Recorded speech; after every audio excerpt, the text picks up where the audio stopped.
నిజామాబాద్ కామారెడ్డి రెండు జిల్లాల రైతన్నలకు కూడా నమస్కారాలు. ఈరోజు రైతుల శ్రేయస్సు కోసం ఈ ప్రెస్ మీట్ పెట్టడం జరిగింది.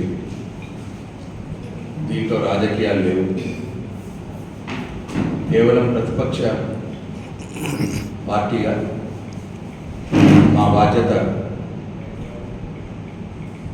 ఈ ప్రభుత్వం రైతులకు చెప్పినటువంటి మాటల్ని, హామీని అమలు చేయాలని చెప్పి రైతుల పక్షాన ఈ ప్రభుత్వాన్ని డిమాండ్ చేసే పనిలో ఇవాళ ఈ ప్రెస్ మీట్ పెట్టడం జరిగింది.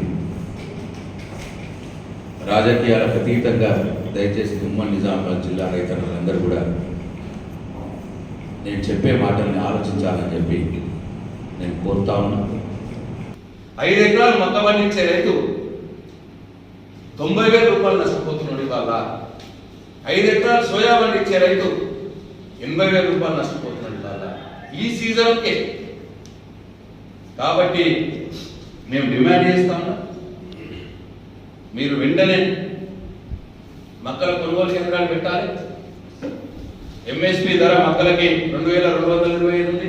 మీరు ఇచ్చిన 500 రూపాయలు బోనస్ మీరు ఇచ్చారు కలిపి వెంటనే మొక్కల కొనుగోలు కేంద్రాలు పెట్టి 2,725 రూపాయలు పర్ క్వింటాల్ పెట్టి కొనుగోలు చేయాలి. నంబర్ 1. నంబర్ 2, సోయా ఎంఎస్పి ధర 4,892 ఉంది. 500 రూపాయలు మీరు ఇస్తాన్న బోనస్ కలిపితే 5,392 రూపాయలు అవుతుంది. వెంటనే సోయాబీన్ కొనుగోలు కేంద్రాలు పెట్టి మీరు పర్ క్వింటాల్ 5,392 రూపాయలు రేట్ ఇచ్చి కొనుగోలు చేయాలి. 3, దొడ్డు వడ్లకు కూడా 500 రూపాయలు మీరు బోనస్ ఇవ్వాలి తప్పకుండా. లేకపోతే ఎకరానికి 1,00,000 రూపాయలు అంటే 60,000 రూపాయలేమో మీకు 62,500 రూపాయలు మీ బోనస్ వల్ల నష్టపోతున్నాడు 5 ఎకరాలు ఉన్న రైతు. 12,500 రూపాయలు ఒక ఎకరానికి నష్టపోతున్నాడు వడ్ల వల్ల.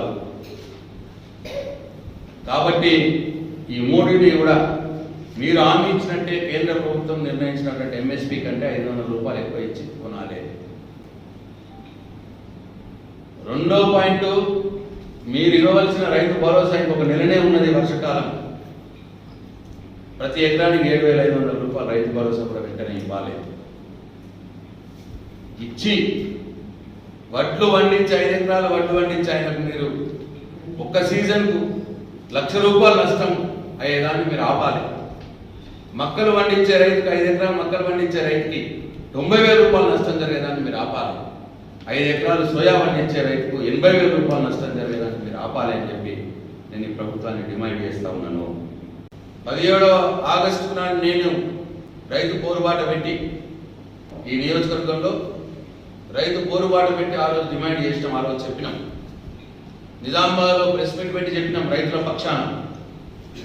ఈ నిజామాబాద్ జిల్లా, కామారెడ్డి నిజామాబాద్ రెండు జిల్లాల్లో 3,79,000 మంది రైతులు రుణాలు తీసుకుంటే మీరు మాఫీ చేసింది కేవలం 1,75,000 మందికి మాత్రమే మాఫీ చేసినారు.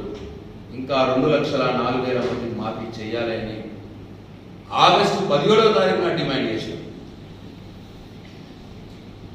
ఇవాళ సెప్టెంబర్ 17 అయిపోయింది. సెప్టెంబర్ 27 అంటే 40 రోజులైంది. మీరు ఇచ్చిన డేట్ ప్రకారమే మేము డిమాండ్ చేసినాం. ఆ డేట్ తర్వాత 40 రోజులైంది. ఆ రోజు అన్నారు లేదు ఇస్తాము, రేపటి నుంచి ఇస్తాము అని చెప్పినారు. కానీ 40 రోజులైంది. ఇప్పటికీ ఆ 2,04,000 మందిలో ఎవరికైతే రుణమాఫీ కాలేదో ఈ జిల్లాలో ఒక్కరికి కూడా మాఫీ కాలేదు. మొదలు మీరు చేసిన 1,75,000 మందికి మాత్రమే మాఫీ అయింది. ఇంకా 2,04,000 మందికి కాలేదు. బాల్కొండ నియోజకవర్గంలో 48,000 మంది రైతులు రుణాలు తీసుకుంటే మీరు మాఫీ చేసింది కేవలం 16,000 మంది రైతులకు. ఇంకా 32,000 మంది రైతులకు రుణమాఫీ జరగాలి బాల్కొండ నియోజకవర్గంలో. ఇప్పటిదాకా 32,000 మందిలో ఒక్కళ్ళకు కూడా రుణమాఫీ జరగలేదు. మీరు ఇచ్చిన డేట్ దాటి 40 రోజులు అయిపోయింది. రైతులు పోరుబాటు చేసినారు. మేము బాల్కొండ నియోజకవర్గంలో రైతులను చేసినాం. ఆర్మూరు, బాల్కొండ, నిజామాబాద్ 3 నియోజకవర్గాల రైతులు కూడా చేసినాం. ప్రభుత్వానికి అల్టిమేటం ఇచ్చినాం, చేస్తాము అన్నారు. 40 రోజులైంది, ఒక్కళ్ళకు కూడా మళ్ళీ కొత్తగా రుణమాఫీ జరగలేదు. కాబట్టి ప్రభుత్వాన్ని డిమాండ్ చేస్తూ ఉన్నాం, వెంటనే 2 లక్షల రుణమాఫీ కూడా మీరు అన్న ప్రకారం ప్రతి ఒక్క రైతుకు అన్నారు, ప్రతి ఒక్క రైతుకు మీరు ఎలాంటి షరతులు లేకుండా 2 లక్షల రుణమాఫీ చేయాలి. ఇది కూడా మేము డిమాండ్ చేస్తా ఉన్నాం. రైతుల పక్షాన తప్పకుండా రైతులను కూడా ఆలోచన చేయండి. ఈ ప్రభుత్వం మీద ఒత్తిడి తీసుకురండి. మీ గ్రామాల్లో ఉన్న కాంగ్రెస్ పార్టీ నాయకులను ఒత్తిడి తీసుకురండి. ఒత్తిడి తీసుకువస్తేనే మన సమస్యలకు పరిష్కారం జరుగుతుంది. మనం పోరాటం చేస్తేనే మన సమస్యలకు పరిష్కారం జరుగుతుంది.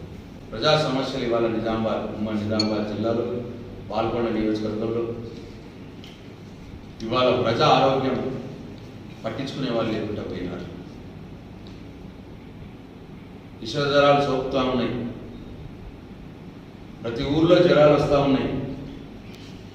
డెంగ్యూ వస్తూ ఉన్నది, చికెన్ గున్యా వస్తూ ఉన్నది. ప్రజలు ఇబ్బంది పడుతూ ఉన్నారు. ప్రభుత్వం నిమ్మకు నీరెత్తినట్టు కూర్చున్నారు.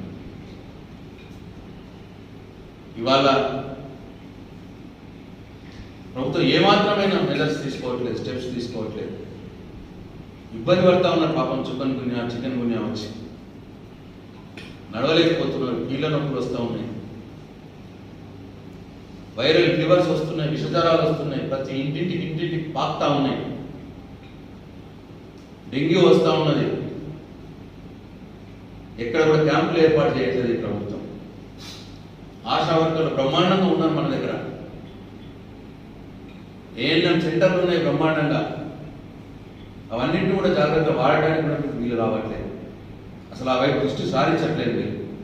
నేను ఈ ప్రభుత్వాన్ని డిమాండ్ చేస్తూ ఉన్నాను, ప్రతి ప్రభుత్వ ఆసుపత్రిలో చికెన్ గున్యాకు సంబంధించి, డెంగ్యూకి సంబంధించి, వైరల్ ఫీవర్కి సంబంధించి మందులని పెట్టండి. ప్రతి ప్రభుత్వ ఆసుపత్రిలో ఈ చికెన్ గున్యాలు, డెంగ్యూలు వచ్చిన వారిని ఇమీడియట్గా అడ్మిట్ చేసుకొని ట్రీట్మెంట్ చేయండి. అవసరమైతే ఏ గ్రామంలో అయితే ఎక్కువగా ఉంటుందో ఆ గ్రామంలో క్యాంపు చేయండి.